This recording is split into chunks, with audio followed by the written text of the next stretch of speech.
Blunder. In chess, a blunder is a big mistake, a move that suddenly gives you a huge disadvantage, like hanging a checkmate, losing your queen, or dropping a piece. Blunders are usually the main reason players lose games. When someone makes a blunder, it almost looks like they were playing drunk because the move makes no sense at all. Beginners blunder a lot, but don't worry, blunders are very common. Even the GOAT, Magnus Carlsen, has blundered in games.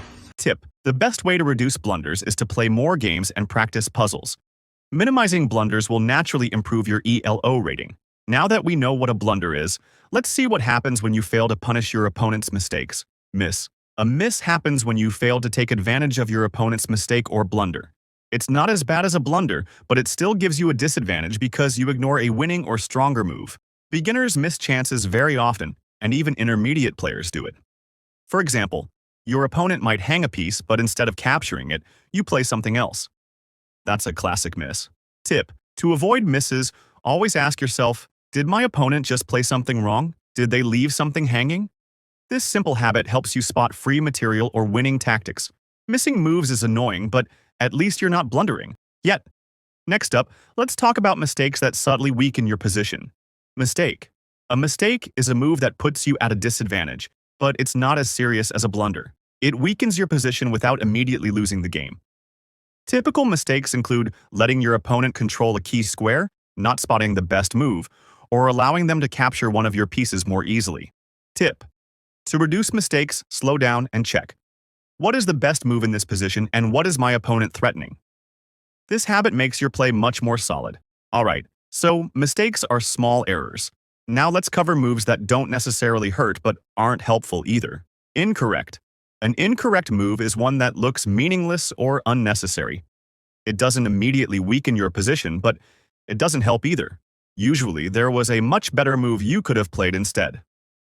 A common example is moving the same piece twice in the opening, which slows down your development. Incorrect moves don't lose the game outright like blunders or mistakes, but they waste time and give your opponent a small edge. Tip: to avoid incorrect moves, always ask yourself, is this move really improving my position? Or am I just moving for no reason? Good moves usually develop pieces, control the center, or create threats. So we've seen the wrong moves. Now let's look at moves studied and proven by chess experts. Book move. A book move comes from opening theory, moves that have been studied, tested, and written about by chess experts over many years. Book moves usually appear in the opening phase of the game. They are considered standard and safe because strong players and engines have already proven them to be effective. Following book moves helps you reach a good position without falling into traps early on. Tip: learning a few opening book moves can save you time on the clock and give you a solid start. But don't just memorize. Try to understand why each move is played. Now that we've covered basic and theoretical moves, let's move on to moves that actively improve your position. Good move. A good move gives you a slight advantage. It's the right and logical choice in a position, but usually there are stronger moves you could have played. For example, moving your attacked piece to safety, capturing an opponent's piece, or attacking one of their pieces are all considered good moves. They're safe and correct, but not always the most powerful option.